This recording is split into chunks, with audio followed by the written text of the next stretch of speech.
anybody here who's in a category of really new? Anybody really new? Really? Okay. Well, welcome.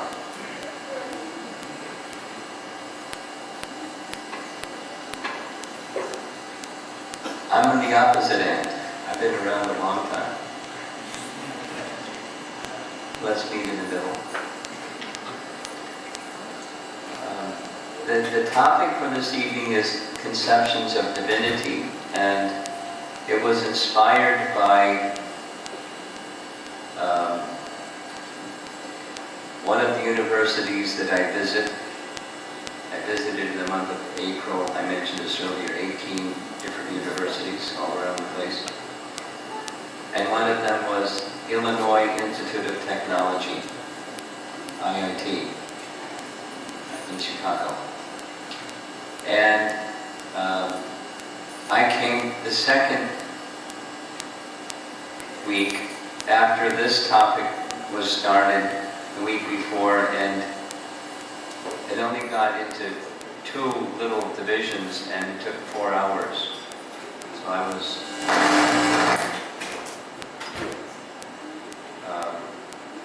I became inspired, so much inspired by the topic that I'm giving serious thought to developing a series that starts with and goes through different ideas that are out there in the spiritual marketplace today and for a long period of time. Conceptions of divinity. And so this evening I'm just going to do a little slice of a larger topic. So it's just starting or scratching the surface a little bit. And I'm going to take special attention or give special attention to a topic that's discussed in the Srimad Bhagavatam. The image here, can you see the screen or should the lights go down?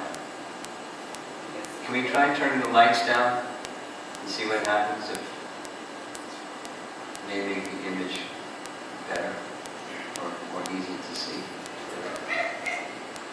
So, in the image here, this is Shukadeva Goswami standing, and kneeling before him is the king.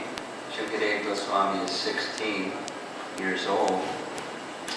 And they're by the bank of the sacred river, depicted in the foreground. And the circumstance surrounding the scene is the king uncharacteristically made an offense, or spoke improperly and dealt a little harshly to a brahmana who was in meditation, and he insulted him. And his son took exception. His son knew some sacred mantras, and his son cursed that the king should die for offending my father, feeling he should die in 7 days by the bite of a mystical snake bird. By the way, there's no such thing as a snake bird. There's birds and there's snakes, but the snake bird was a mystical creation by mantra in 7 days. So the king was informed, you're going to die in 7 days, so you have to prepare. So he turned his kingdom over to his eldest son, Janamejaya. He gave the crown and his royal attire and everything, and took simple cloth of a mendicant and went by the side of the sacred river, requested all the holy people from all the land to come and advise him what he should do to prepare for death. And he had 2 questions. One was, what's the duty of a man who's about to die? And it was a broad question beyond just himself, because after all, he was king of the whole land, and he's concerned about the citizens. So what are the citizens supposed to do when they know that they're going to die? Is there anybody here that can say that they know they're not going to die? We're all going to die. He had the good fortune of knowing how long it would take before he would die, but we don't know. We could be driving home and not make it home. One day we're going to get up and go somewhere and not make it. One day it's going to happen.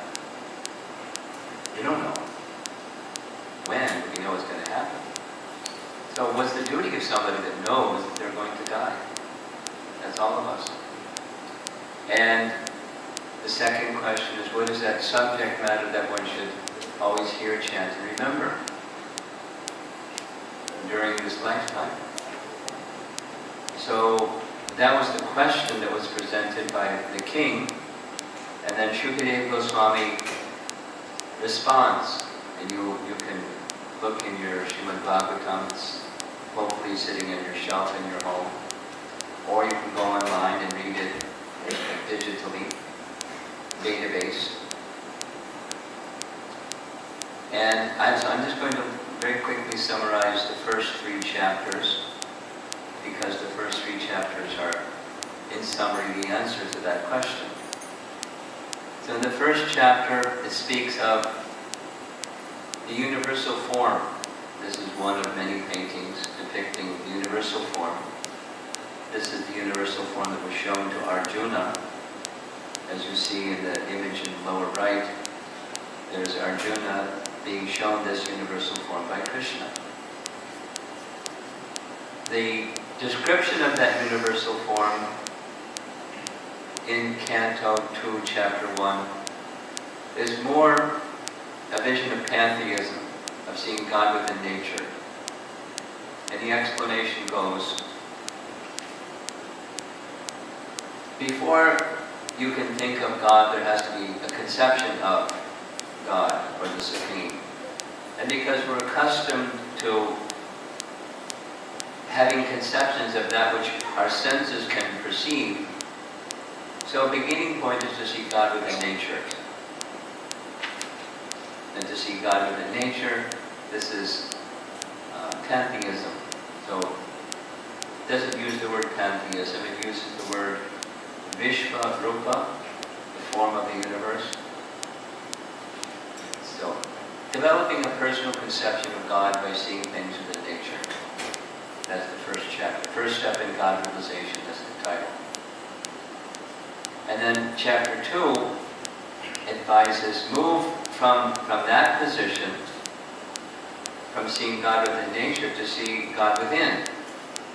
And so it gives very elaborate description of the presence of God that's within. And different religions of the world teach the same thing. The religion that I grew up with as a young boy was the kingdom of God is within you. And Vedas says the same thing. God is there, and the king, who is the king of the kingdom of God, he's there. And everything is there. This description of the features of the hands of the Supreme Lord, club, disc, conjugate lotus, standing like this image shows on a lotus flower, in the lotus of the heart. And the image or the conception of the Lord of the heart is found throughout the Vedas. And just going to give one specific reference from Shvetashvatara Upanishad. Now, many of you that aren't new, you know what the Upanishads are. Have you heard of the Upanishads before? Never. You've heard of the Vedas, you've heard of Bhagavad Gita. Great. Okay. So, the Vedas are this vast body of literature. Veda means knowledge. Different departments of knowledge. Knowledge of medicine. Ayurveda, you heard of that one? And so, knowledge of medicine, knowledge of architecture, knowledge of government, knowledge of social structure, knowledge of self-realization. Bhagavad Gita's self-realization knowledge, different items of knowledge. Vast library, the Vedas. So the Upanishads, or the philosophic portion, they give this the foundation or the basis of the rituals that are found in the Karma Kanda section of the Vedas. The what and the why, and the how is in the Karma Kanda section. So in this Svetashvatara Upanishad, very prominent, well-known, well-respected part of the Upanishads, it speaks specifically, it just took one section from it. It speaks of this Paramatma, or Super Soul, the Lord of the heart. And it even gives a physical measurement. Measuring the size of a thumb, the Purusha is always present as the Super Soul within the hearts of all living beings. There's a cover of Sri Tishvatara Upanishad. Now, when asked, Prabhupada, that's in the big seat in the back there, that's Prabhupada. Okay. I don't know. So, when Prabhupada was asked, or the founder of ISKCON was asked the question, what does this mean, the size of the thumb? What about a little insect, the size of an ant? Is Super Soul 6 inches, the size of the thumb? He kind of toddling along and dragging Super Soul along the ground with him as he walks along, or how's it work?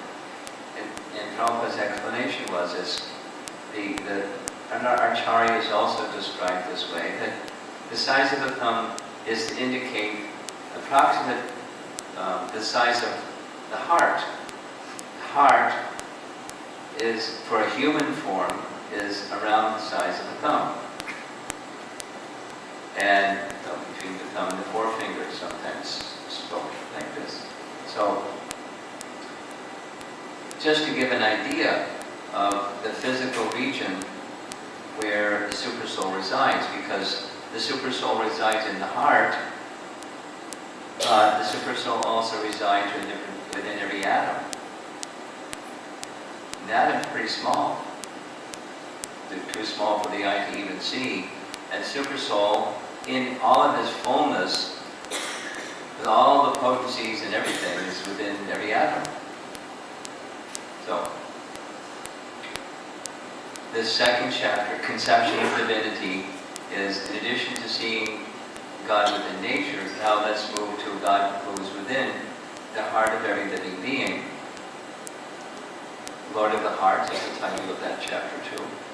And then chapter 3, Conceptions of Divinity, is moving from the position of God within the heart. There's the personal conception of Bhagavan conception, or the conception of God as the Supreme Person who has his residence in the vastness of the spiritual sky. And that conception of God in the vastness of the spiritual sky is Krishna. So Krishna is described.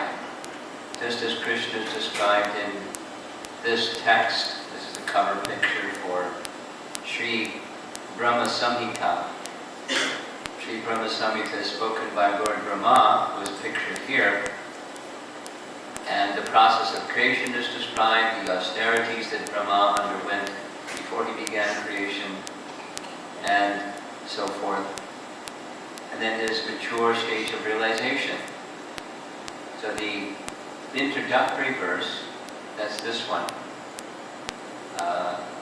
sums up Krishna's position as the ultimate conception of divinity.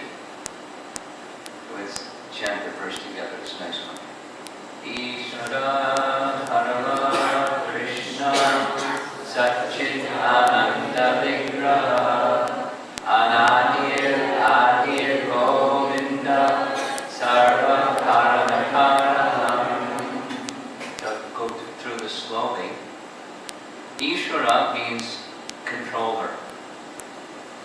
Ishvara Parama is the supreme controller, the controller of all controllers.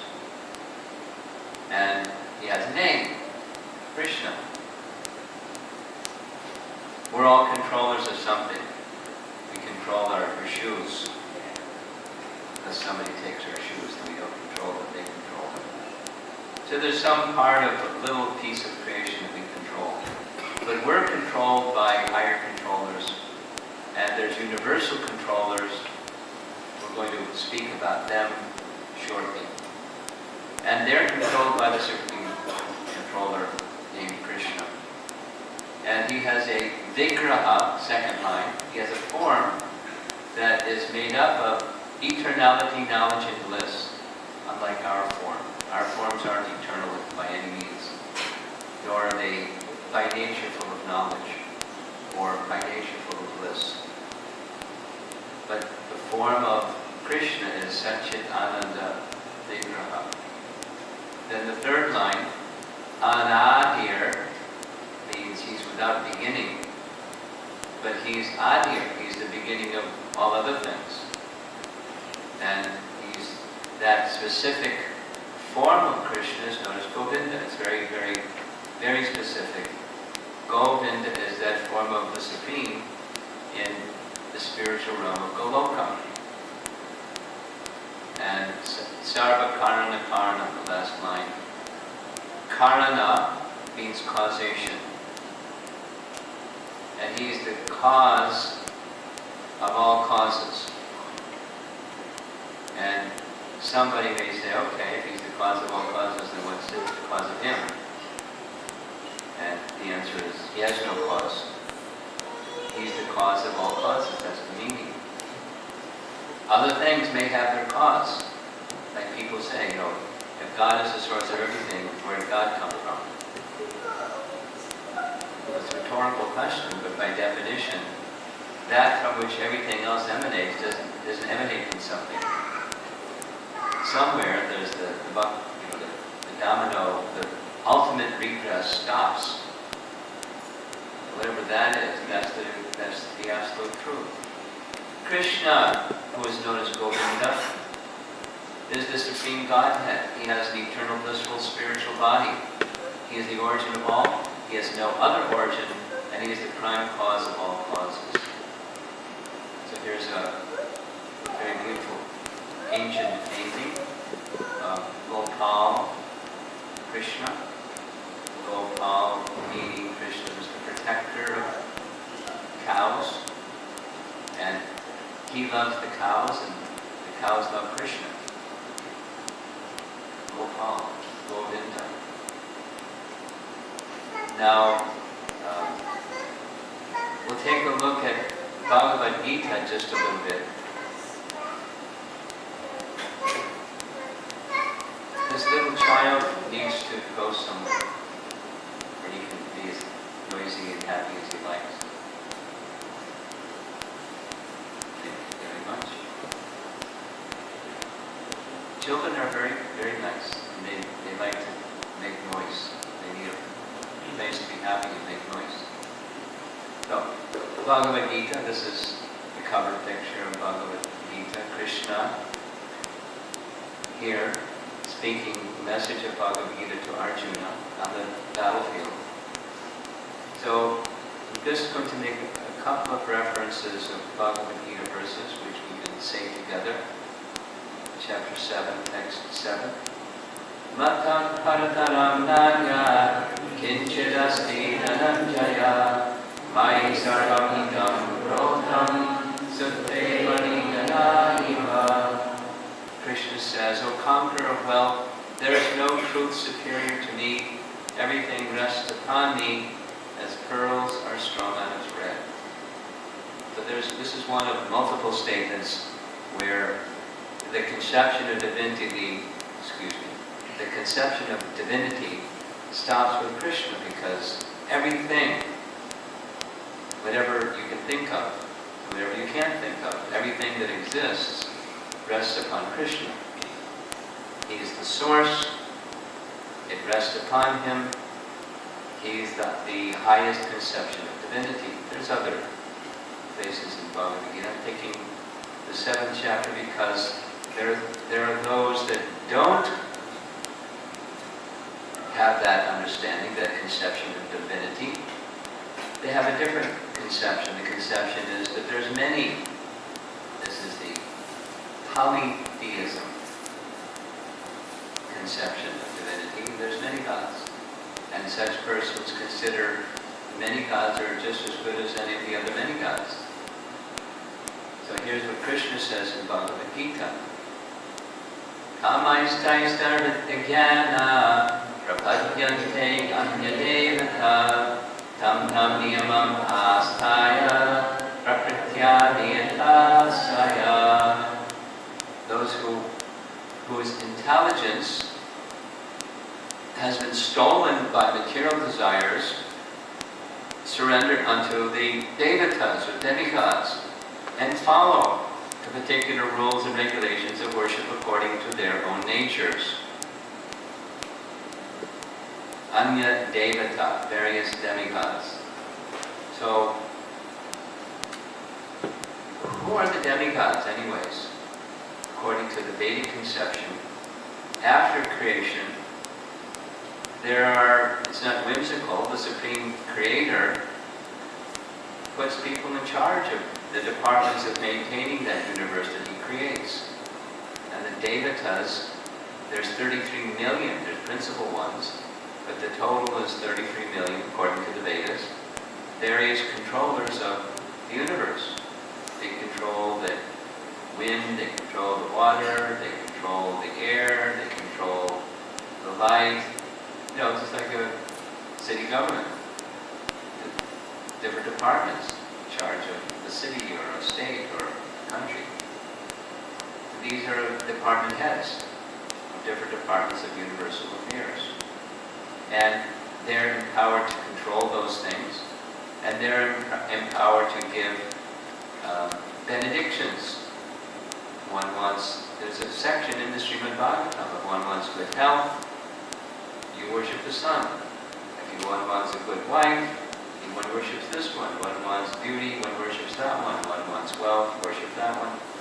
And whatever your needs are, cornucopia of what your needs may be, there's devatas you can worship and they can take care of those needs. But then there's one who supplies the ability to those devatas to take care of the needs. And not knowing that, those whose intelligence has been stolen by material desires, they worship the persons that give this thing and that thing and the other thing that are the necessities of life. But the necessities that they supply, they're antava, they're limited and temporary. Let's hear what Krishna says in this verse, same chapter 7. Antavattu palam tesham Dharvavatyam pramedasam Devam devayacho yanti Madhvakta yanti mamapi.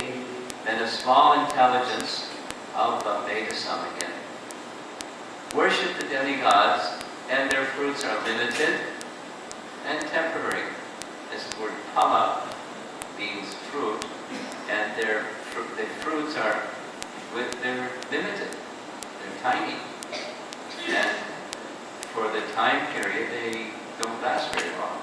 Those who worship the demigods go to the planets of the demigods. But my devotees ultimately reach my supreme planet. And there's this whole series of verses in chapter 7, mirrored once again, in case Arjuna didn't understand it, or someone has. The faith in that conception of divinity comes from the Lord of the heart. He supports it. Although he's saying here in very clear language, it's done in the wrong way. So, again, the topic is conceptions of divinity, and to help support this particular, at least for, look around the room, largely non-resident Indians or those that were born in such families assembled. And very common, not universal but very common in India as the conception of many gods. And that's considered what Hinduism is a place where there are many gods. But so I'm spending some time, a little slowly now, when according to Romapada, where it explains clearly these devatas are under and deriving their strength and capacity from the supreme conception of divinity, or from Krishna or Govinda. So we're going to just cover 5 verses out of the entire Romapada, and I think you'll find it illuminating. Here's the 5 topics. They're not, we're jumping a little bit in between, but we'll start with this first with gradations of realms. And there's a recording. You can listen carefully. Hopefully that's fine. This is Mahatma Prabhu singing. He came here and did a japa retreat? No? Okay.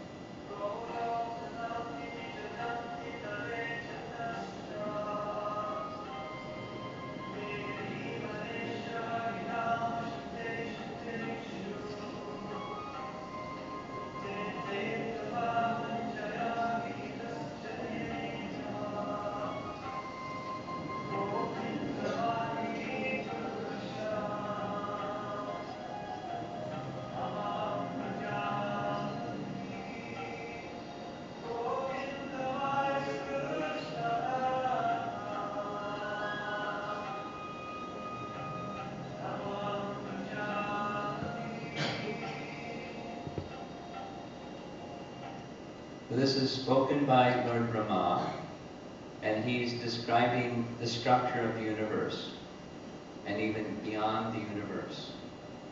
Very nice. And he starts with the lowest of realms, Devidam, Devi, Maheshu, Haridamasu, Teshu, Teshu. So he's looking up, and from above him is Devidam, and then that's the mundane world. Next above that is Maheshdam, the abode of Mahesh, or Lord Shiva. Above Maheshdam is Haridam, the abode of Hari. You can see in this painting on the left-hand side. Devidam is this universe, and there are many, many such universes emanating from the body of Mahavishnu, and that is the region of Devidam. Then above, you see that yellow arrow. That's in between the material and spiritual realm. That's the abode of Mahesh. And then there's the spiritual realm, where is Vaikuntha, or Haridam. And above them all is located Krishna's own realm named Goloka. I adore the primeval Lord Govinda, who has allotted their respective authorities to the rulers of those graded realms. The painting is showing Krishna in the middle, and then there's various devatas, and they have their realms, they have their abode, they have their dham. There's another painting or a chart that shows, we're going to start in the bottom. The very bottom shows one universe. Here's a close-up of that one universe. This is the Vedic picture of the structure of the universe. At the bottom is the Garbhodak ocean, used to describe her as Chaya, shadow.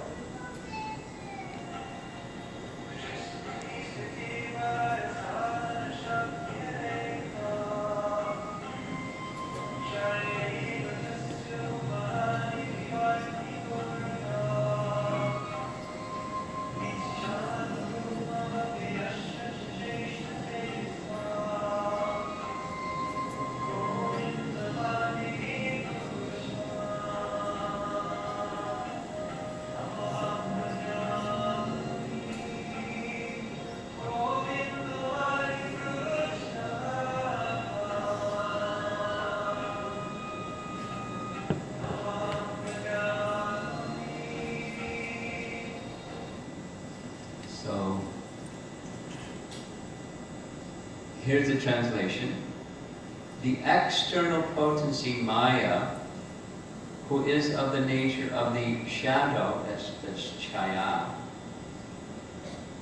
the shadow of the Chit potency, is worshipped by all people as Durga, the creating, preserving, and destroying agency of this mundane world. Devi Dham. She's in charge. It's her Dham. And who is she? She is her nature is, she's the shadow of the spiritual potency. Chit, in this case, means the spiritual potency. It can mean knowledge, but in this case it means the spiritual potency. So there's the spiritual potency, and there's the shadow of the spiritual potency. Just like when the process of creation is to take place. This is a painting of Mahavishnu, described in Brahma Samhita, described in Srimad Bhagavatam, 2 different places. The description goes like this. I'll do it medium speed, not too slow. The Vedic picture of time is that time moves in cycles, like, the seasons, summer, fall, winter, spring, or day and night. There's different divisions of the day and different divisions of the night, or a decade, or a century, or a time moves in cycles. We have a lot of different examples. So, creation, maintenance, and dissolution. There's a certain number for the duration of that time, and the duration of cosmic annihilation is of equal duration. And when that duration is finished, again the cycle of creation, maintenance, and destruction begins and then continues and is wound up. Time is cyclical. The universe is expanding, and again the universe will contract and be withdrawn. So, during the period of cosmic annihilation, there's 2 things. The living entities, the Sanskrit word is samasti, means the totality of all living entities. That's a lot of living entities. And they're all within the body of Mahavishnu for this resting period. And then material nature, or Prakriti, is in this dormant state, undifferentiated dormant state, like a big warehouse where everything's all jumbled up and nothing is differentiated from everything else. In that pradhan state, it's like a shadow of Mahavishnu's spiritual potency. That's the Chit potency message here. So he has 2 desires. They're both compassionate. The compassionate first one is the living entities that are now dormant, like anesthetized.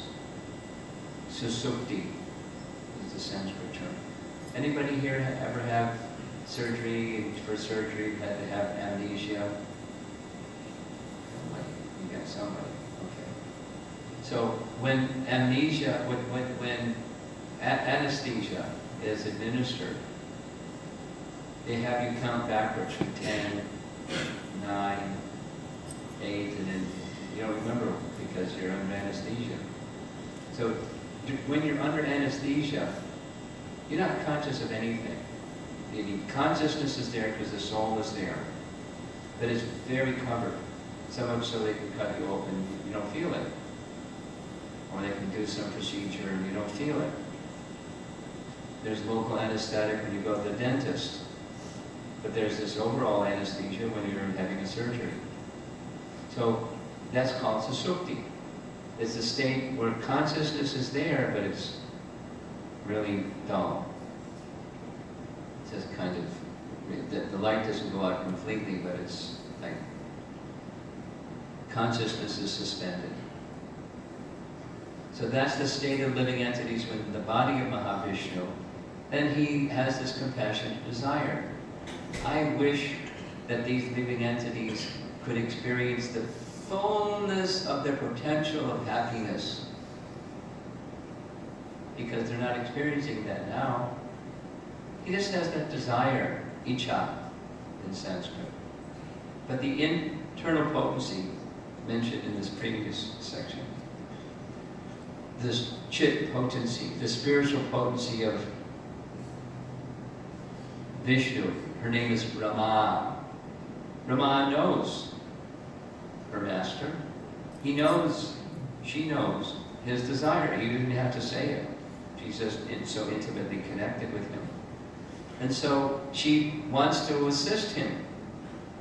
She facilitates his desire by taking those living entities that are within his body, entrusting them to his glance of the second compassionate. He sees at a distance this Chaya Devi, the reflection of his internal potency, and knows that she wants something to do.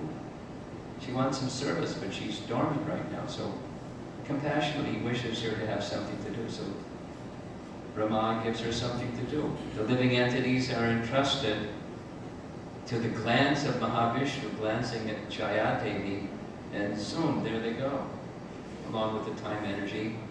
And creation now starts. That which has been dormant, time energy is essential to help activate the process of creation. So that's what this image is here. That's Mahavishnu, and you see those rays coming from his eyes, and that's his glance. Shambhu is called as the glance of Mahavishnu. And the glance is impregnating Durga over there on the right with the living entities. And she takes charge of them and gives them Shrishti, Sthiti, Pralaya. That's her function. Here's Bhaktisiddhanta's language taken directly from the purport. Devi Dham, that's of these three regions mentioned in the earlier verse. Devi Dham consisting of the 14 worlds, and Durga is its presiding deity. She is 10-armed, representing the tenfold fruitive activities. She rides on the lion, representing her heroic prowess. She tramples down Mahishasura, representing the subduer of vices.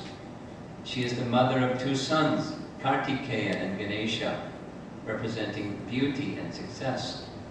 She is placed between Lakshmi and Saraswati, representing mundane knowledge, mundane opulence and mundane knowledge. She is armed with the 20 weapons, representing the various pious activities enjoined by the Vedas for suppression of vices. She holds the snake, representing the beauty of destructive time. So that's a description of what she looks like. And Bhaktisiddhanta does this little etymology. Durga, that's her name, is possessed of Durga, which means a prison house. When jivas, begotten of the marginal potency, forget the service of Krishna, they're confined in the mundane prison house, the citadel of Durga. So at the top on the left, that's Krishna. Krishna oversees the three modes of nature. The three modes of nature are controlling the living entities within the creation. And here's another image where she's trampling Mahishasura, and the lion is helping her. Another similar image. There are so many arms. Now, many of you probably come on Krishna Janmashtami to the temple also. And one of the things that we hear every Krishna Janmashtami is the birth of Krishna. And just before the birth of Krishna, because it was told that Krishna would be born as the 8th son of Devaki, right? So the first 6 children were killed. Vasudeva gave the children to Kamsa. Kamsa killed the child. 6 down, 2 to go. The seventh child was within the womb of Devaki.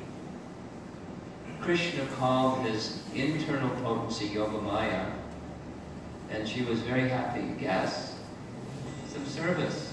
What is it? And he gave her some service. The service was to transfer the seventh child from the womb of Devaki to the womb of Rohini. That was the first service. The second service was, next, you take birth as the daughter of Yashoda, and I'll take birth as the eighth child of Devaki. We'll be born the same night. And then the next service is, I'm going to ask Vasudeva to carry me to the other side of the river Jamuna. It was a part of the strategy. He'll place me by the side of Mother Yashoda, bring you back by the side of Devaki. Kamsa will think you're the eighth child. He'll try to kill you, but don't worry, he won't be able to kill you because you're my Yogamaya potency, he can't kill you. And then the final service is, after that, you'll go here and there throughout the land and people know you by the name of the external potency. And so when Kamsa came and tried to kill the eighth child, she slipped out of his hands, and Durga showed her form and spoke to Kamsa. Kamsa, you are such a fool. The eighth child of Devaki has already been born. Don't kill any more children, or else you're in big trouble. And she disappeared. Kamsa went and apologized, said, gee, I'm sorry I killed your 6 children.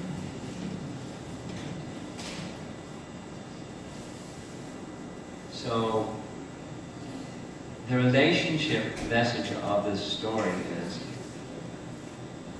Yogamaya is the internal or chit potency, and Durga is the shadow reflection of that internal potency.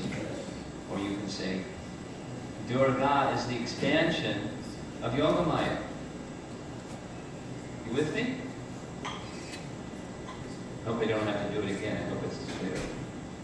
Because the internal potency of Krishna or Vishnu can expand herself. And she expands herself according to the indication of the Lord to expand herself. She expands herself as Durga. Okay, so we covered 3 of those verses. We're going to cover 2 of those verses. The graded realms and the realm of Devi Dham. Now we're going to go to the abode of Brahma. So please bear in mind, the person that's creating these verses is Lord Brahma. So he's speaking about the post. Because the post of Brahma as the creator is a post that somebody occupies.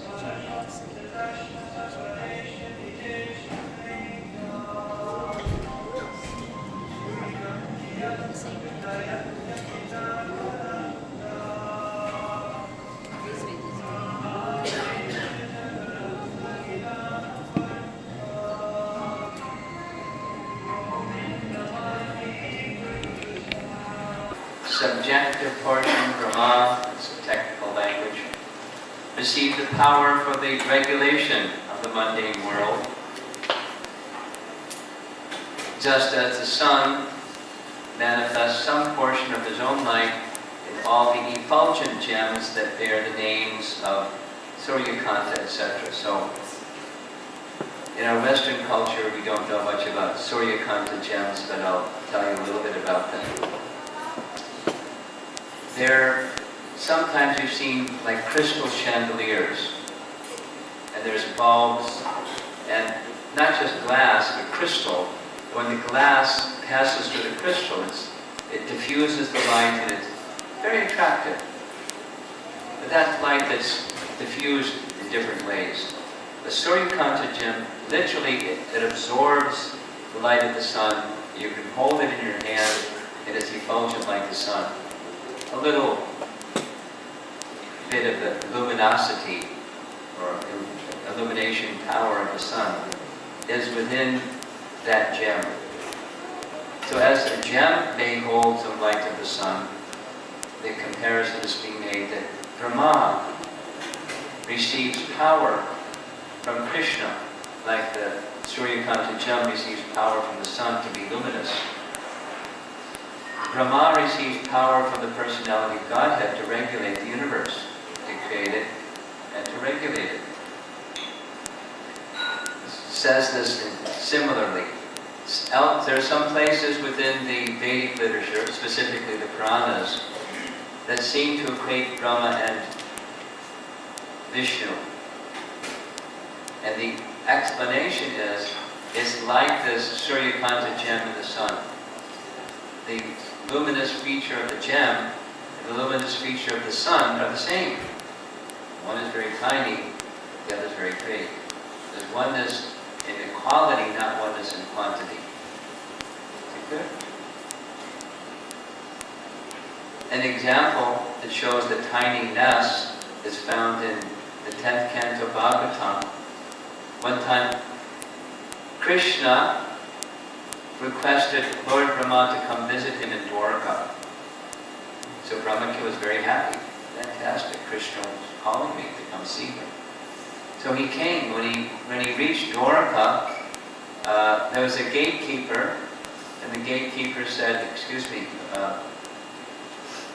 can you let me know who you are?" Well, Krishna called me. Yes, but I'd like to let Krishna know that you arrived. Can you identify yourself? Yes, tell Krishna that Lord Brahma has come. So the messenger came back and he said, Krishna wants to know which Lord Brahma. He said, well, what do you mean, which Lord Brahma? I'm Lord Brahma, the father of the four Kumars and the creator of this universe. That's why. And so he said, just wait here, I'll be back in a moment. So while he was waiting for the messenger to come back in a moment, he had, what this painting shows, he was able to see not only Krishna, but Krishna and all the Brahmas from all the different universes coming at once, bowing their many heads at the lotus feet of Krishna. He could see them all and they could not see him. And they paid their respects, they offered very, very beautiful prayers. Krishna thanked them for coming to see him, and they disappeared. They went back to their abode. So Krishna was finished now, so he's leaving all the various Brahmas, and this Brahma from our universe came before him, and Krishna said, what can I do for you? It's very nice that you've come. And he said, you've taken care of all my needs. I was very proud, thinking, I'm the creator of the universe. And now my pride is completely gone. Because I understand I'm very insignificant. And you're the source of everything. My heart is fully satisfied. So that's a description of Lord Brahma. Now we have just two more. These are selected verses from Brahma Samhita on the topic, for those who came a little later, on the topic of conceptions of divinity. Where he addressed the pantheistic conception, he addressed the Lord of the heart conception, God within nature, God within the heart. Now the Supreme Personality of Godhead who resides beyond the creation in the spiritual realm. And we're addressing finally also, there are some that have this polytheism conception of divinity. And though the powers of those different personalities, controllers of the universes, of this universe, they derive their power from one source. That's what we're doing. Now comes Ganesha. Some of you are very familiar with Ganesha. Here's what Lord Brahma says in relation to Lord Ganesha.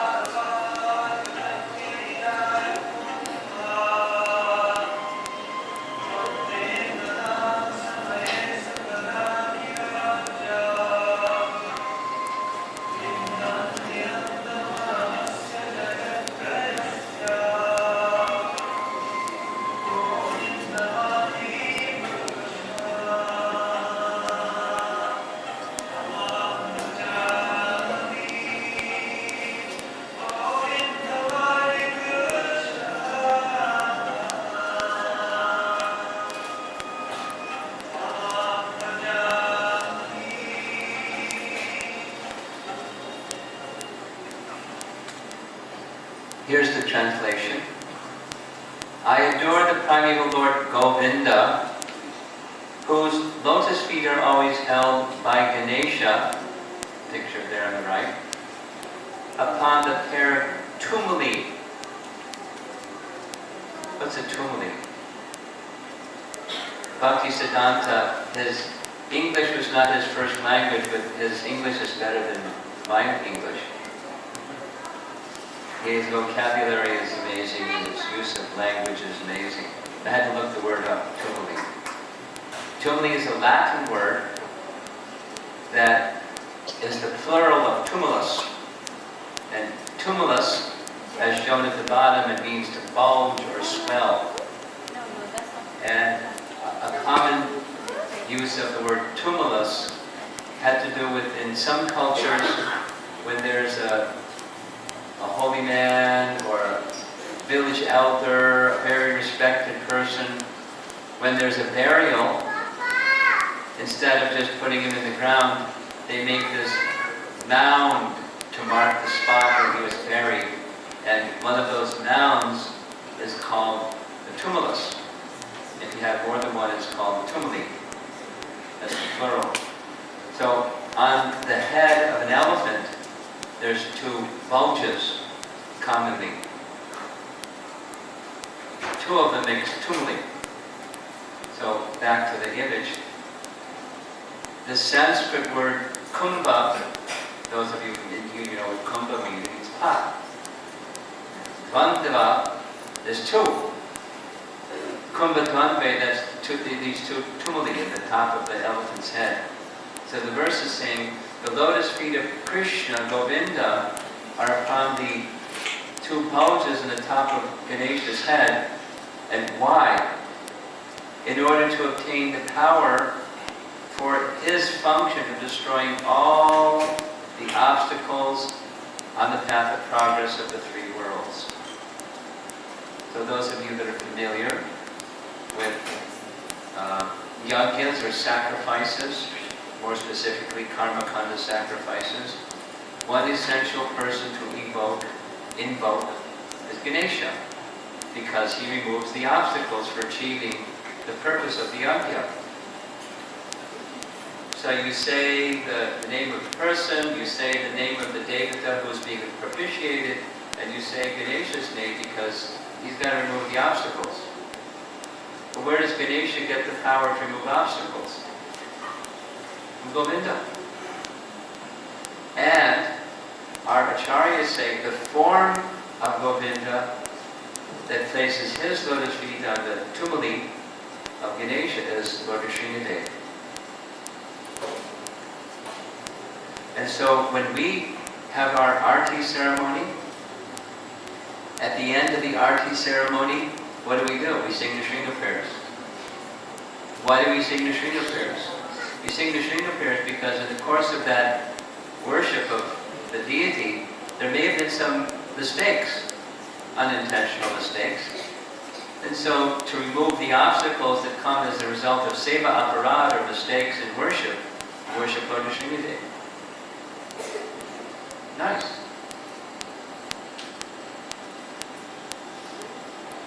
So Ganesha removes obstacles in the path of progress of the three worlds.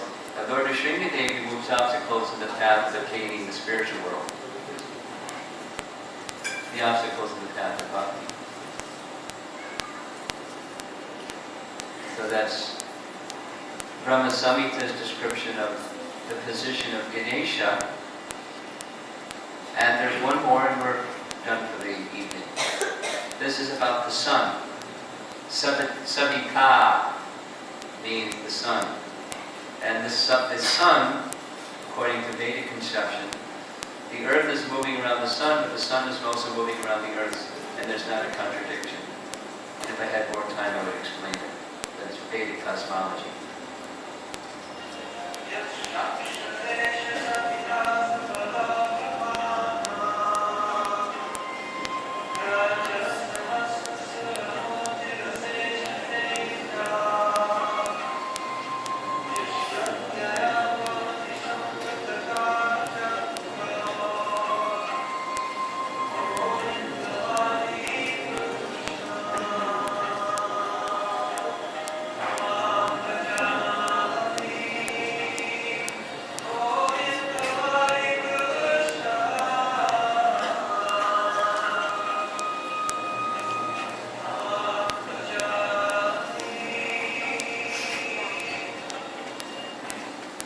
Translation reads, the sun, who is the king of all the planets full of infinite effulgence, the image of the good soul, is as the eye of this world. I adore the Swami Govinda, in pursuance of whose order the sun performs his journey, mounting the wheel of time.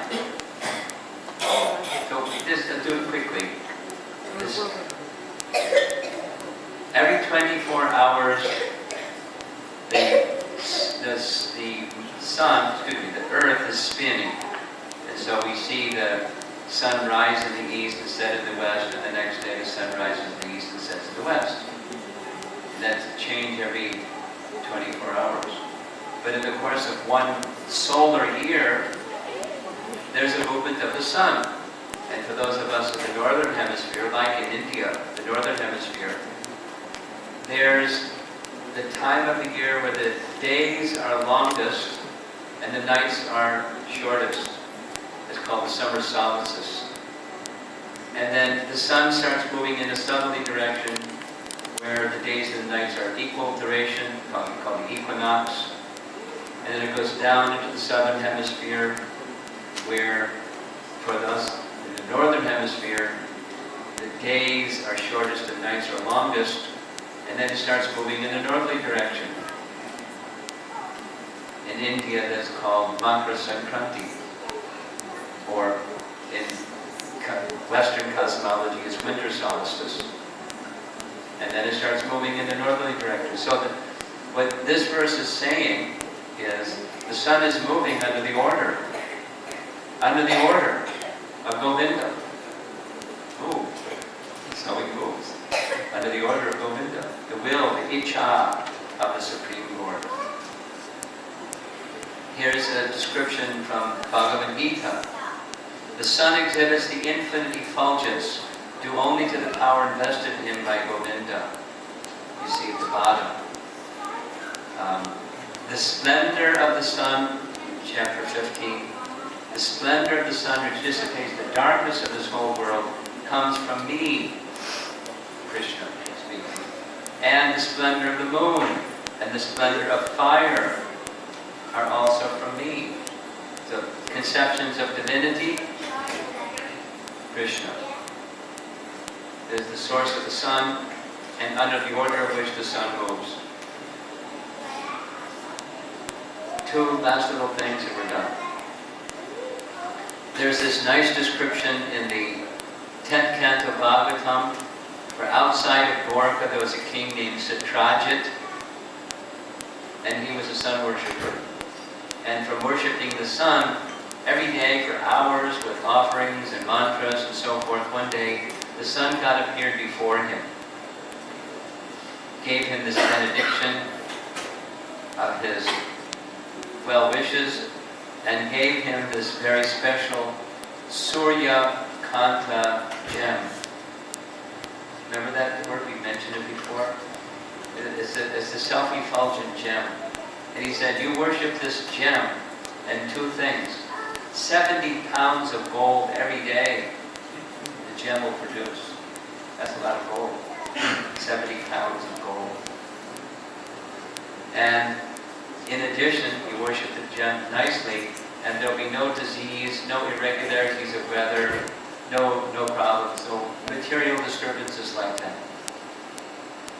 And so Satrajit was very happy, and he became very proud, and his pride became his downfall. We won't go into the detail.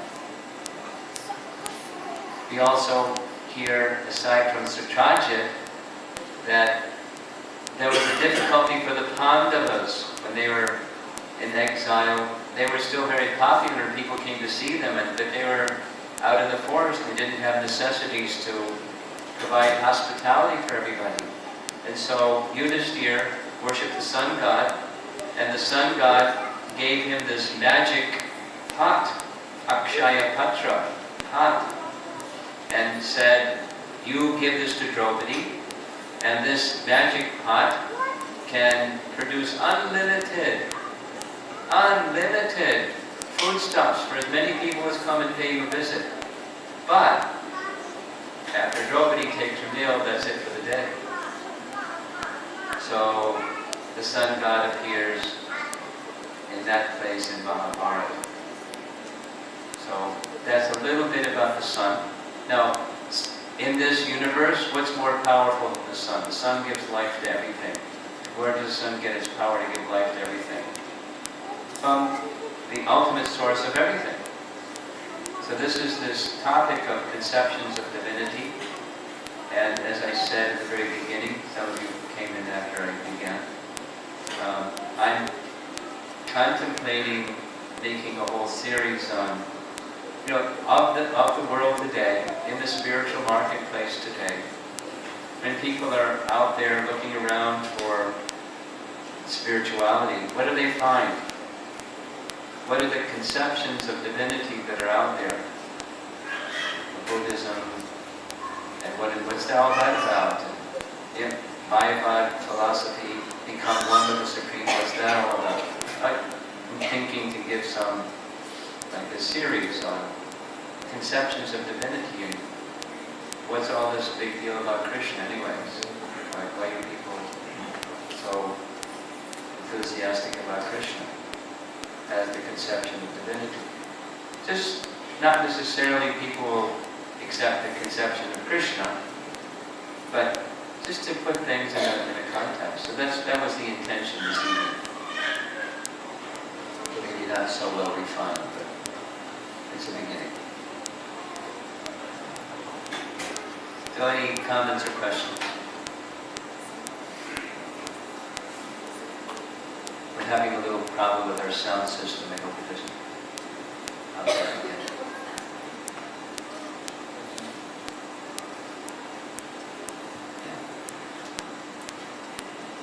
No comments or questions. You're all convinced.